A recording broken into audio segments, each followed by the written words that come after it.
And we see across the board, talented entrepreneurs, talented coaches, talented sales professionals, talented CEOs. We see all of those people who are not lazy, they have great strategy, and they're still failing. They're stuck. They're stuck in what they know, the comfort zone. And the reason they're stuck is because of this one simple, silly little thing. Sounds very dramatic, doesn't it? But that's what today's video is about. I'm gonna share the one simple, silly little thing that is keeping all these high performers, these talented people, stuck where they are. Stay with me.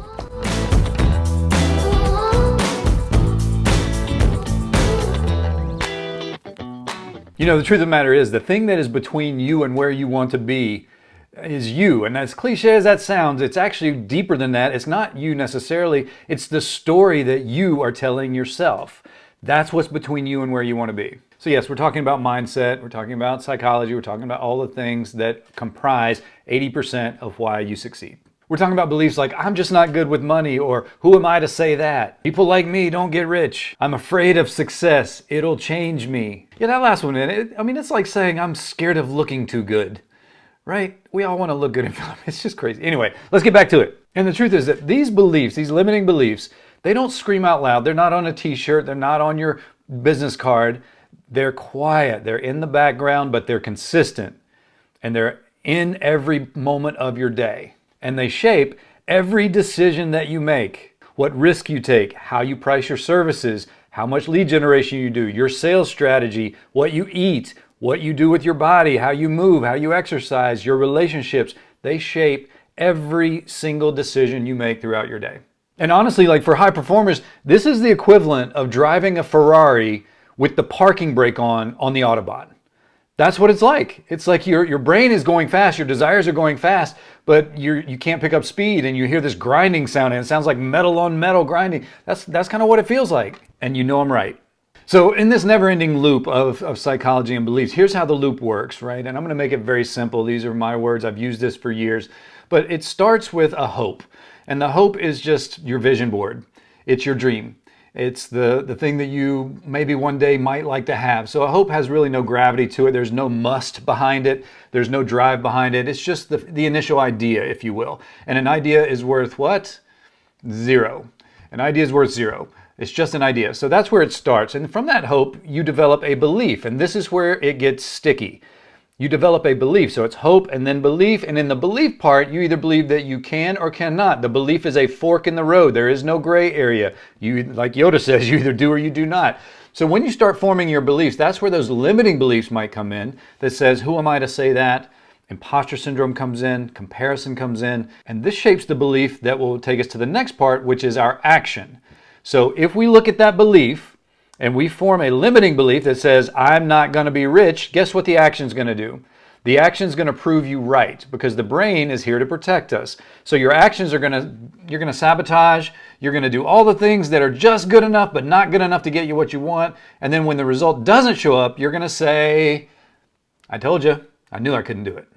Right? So the belief part is really vital, because you're creating that fork in the road of I can or I can't. And you really have to work hard on anchoring that belief, because the belief directly impacts your action. And the action, as you know, as you can probably deduce, impacts the result. So the result hinges on the action hinges on the belief, and the belief starts with the hope. Does that make sense? I hope so. Good. Got it. And the problem is that is a loop. That's not a linear program. That's a loop that you go on. You have this hope, you create a belief, you create the action, and the results come positive or negative, and you go back to a different hope, different belief, different action, different result, back to the beginning. You just constantly are in this endless loop, this whirlwind of limiting beliefs that aren't producing the action you want. And what does that lead to? That leads to frustration, that leads to overwhelm, that leads to burnout, ultimately leads to not getting what you want out of life. And I wish I could tell you that this only happens in business. It's just isolated to business, but it's not. Look at your relationships. Your relationships are very much hinging on the hope, the belief, the action, and the results. Anyone ever hear commitment issues? And it's not commitment issues. They don't believe you're the one. It's a belief issue, right? So I can prove that this is true. And talk about your health. Health, everyone knows how to get healthy. You eat right, you move your body, and you sleep. It's very simple. We all know that that's what you do. So why don't we do it? We know where the gym is. Why don't we go? Because our beliefs say that it's hard, or it's painful, or it's not for me, or I can never look like that. That's the belief. So the belief is the key part of that loop that you want to address. And that is the part that's keeping your mind broke. That's the mindset part. But here's the kicker. Here's the thing that really messed me up when I started looking at this. Beliefs aren't facts. They're not real. They're just beliefs. They are habits of thought. That's what a belief is. It's a habit of thought. All right, here's a fun fact. In 2021, the National Bureau of Economic Research determined that wealth beliefs determine financial success more than education, experience, or current income. So what we're talking about is that neuroscience determines that our brain seeks proof. It seeks evidence to support what it already believes. And that's confirmation bias at its finest, at its pinnacle, at its core. That is what confirmation bias is. So yeah, your beliefs matter. So here's the million-dollar question. You know, we've all got these beliefs, and some of them are beliefs that we don't want to have. So how do we change it? How do we shift our beliefs from saying, I'm not the person, or I'm not rich, and into the person that we want to be? How do we shift these beliefs? Well, here's what I share with clients and teams that I coach. The first thing you have to do is you've got to catch your story. What I mean by that is you've got to recognize moments in time where you say, I'm not the person who does insert whatever here. And you've got to change that. You've got to catch that belief early and often. Awareness is the key. As soon as you can catch that belief, that little voice, that comparison syndrome, that sabotage, as soon as you can catch that, then you can take action on recreating it in a different way or course correcting in a different way. The second thing you have to do is you have to get around new energy. Proximity is power. Surround yourself with people who normalize health, wealth, positive relationships, entrepreneurship, whatever it is you're trying to do. Surround yourself with people who normalize it. That's a key word. Normalize, meaning it's not a big deal. They're not celebrating you for just doing the thing. They're celebrating you for being excellent or amazing at the thing, outstanding at the thing. Those are the people you need to be around, because a lot of times, you know, you get on social media and you'll see people going, yeah, you're an entrepreneur, and there's no evidence in the bank account that says you're doing it well. So if you surround people who normalize this behavior, it pushes you farther. And it reminds me of a story, you know, where you talk about these singing contests like American Idol and things like that, you know, where they get on and they're horrible. They're terrible singers. And then one of the judges says, well, who told you could sing? And they always say, my mom. Right? So of course your mother's going to tell you you're great at singing when you're really not. You need to surround yourself with people who tell you the truth. And that's what we're talking about. Change the energy. And once you recognize that you have this belief, you have to act against the belief. That's part 3, act against the belief. And we're not talking about climbing the whole mountain today. We're talking about take one action that proves your old story wrong. That's all we're talking about. Take one action. And some examples of that would be like raising your rates. If you're a coach and you don't believe that wealth is your thing, raise your rates. See what happens. If you think you're no good at cold calling or sales or anything like that, pick up the phone and start making calls. That will prove that you're incorrect. You probably are good at sales.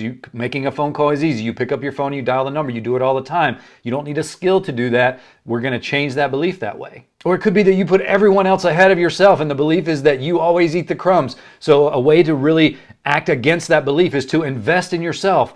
Take the vacation alone. Invest in a coach. Invest in a program. Go to the event.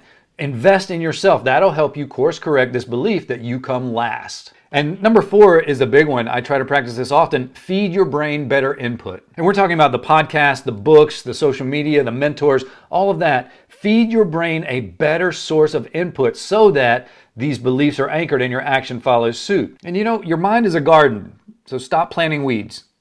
Okay, so here's the real truth, right? That's how you change it. But the real truth is you're not broken. You're not behind. And you're definitely not one funnel away from anything. You are one belief away from unlocking your potential and the results that you in your heart desire. That's just fact. Listen, if you're ready to break out of your old script and start taking different actions that produce different results, I want to encourage you to explore my mastermind. We meet every other Tuesday at 6:30 p.m. Eastern. It's an hour of mindset correction. We do that twice a month for a reason, because high performers need that proximity. They need to come back into touch with what they want. So if that interests you, go to my website, coachkevinhoover.com. There'll be information there. You can even sign up for there, even apply to be in the mastermind. Or I'll invite you to audit it for free. Just come and sit with us, see what it's like, and get your fill and then move on. And if it's for you, you'll know. But my big question as we finish this video is, what is the one belief that you're ready to change? Because this is not about new strategy. This is not about new actions. This is about your beliefs. It's easy to do the hope. You can put the vision board up and nothing happens with it. It's the belief that we're really working on. So what is the one belief that you're ready to change? Put in the comments below. Hey, I hope this video was beneficial for you. Please consider subscribing to my little channel. If it was, share it with anyone who needs to hear it. And as always, my name is Kevin. I'll see you next time.